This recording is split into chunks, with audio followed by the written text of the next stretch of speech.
সংগ্রামী বন্ধুগণ, আসসালামু আলাইকুম। মিটিং তো হচ্ছে কন্টিনিউয়াসলি, আপনারা অনেক কিছু অলরেডি ব্রিফ হয়েছেন। আজকে দুটা পয়েন্টে মোটামুটি আমরা অগ্রসর হয়েছি।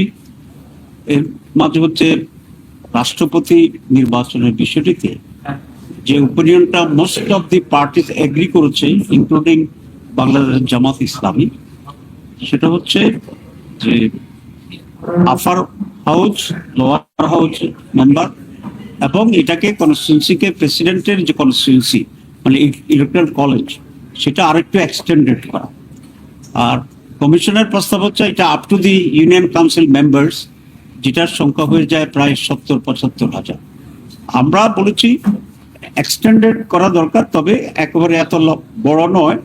এটা ডিস্ট্রিক্ট কাউন্সিল এবং মিউনিসিপ্যালিটিস যেটা আছে এটাকে কাভার করে, আর আপার হাউস এবং লোয়ার হাউস তো থাকবেই, মিলিয়া যে কনস্টিটিউন্সি হবে, ইলেকট্রাল কলেজ হবে ফর দি প্রেসিডেন্ট। এখানে ব্যালট, গোপন ব্যালটের মাধ্যমে নির্বাচন হবে।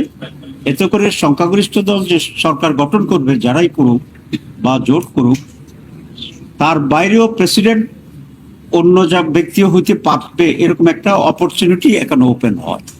যদিও মেজরিটি দলের পক্ষ থেকে প্রেসিডেন্ট হওয়ার সম্ভাবনা বেশি থাকে, কিন্তু অল্টারনেটিভ হওয়ার একটা স্কোপ এবং অপরচুনিটি, দো ইট ইজ ভেরি ন্যারো, তারপরে এটা একটা প্রভিশন থাকে। সেই জন্য আমরা এটা এখানে বলেছি। 2 নম্বর যেটা, সেটা হচ্ছে আমরা প্রধানমন্ত্রীর মেয়াদের ব্যাপারে, সেখানেও অনেকটাই মেজরিটি পিপল, মেজরিটি অর্গানাইজেশনগুলো আমরা একমত হয়েছি যে কোনো প্রধানমন্ত্রী 2 মেয়াদের বেশি প্রধানমন্ত্রী হিসেবে দায়িত্ব পালন করতে পারবেন না। কোনো দল ইনক্লুডিং বিএনপি, তারা এটার সাথে পুরোপুরি একমত হননি। তারা এটা বলেছেন যে 2 মেয়াদ, তারপরে ড্রপ, তারপরে আবার হইতে পারে।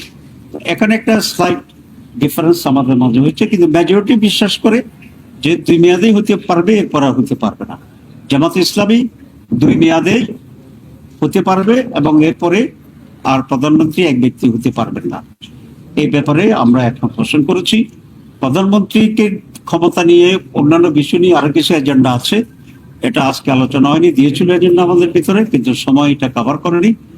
আমরা এই 2টি অসমাপ্ত ইস্যুকে কালকে শেষ করে রোববারে যেটা শুরু হবে, পরবর্তী আলোচনাগুলো তখন ইনক্লুডেড হবে। ইনশাল্লাহ আমরা আমাদের মত দেবো, আপনাদের সাথে আমরা কথা বলবো। সবাইকে ধন্যবাদ।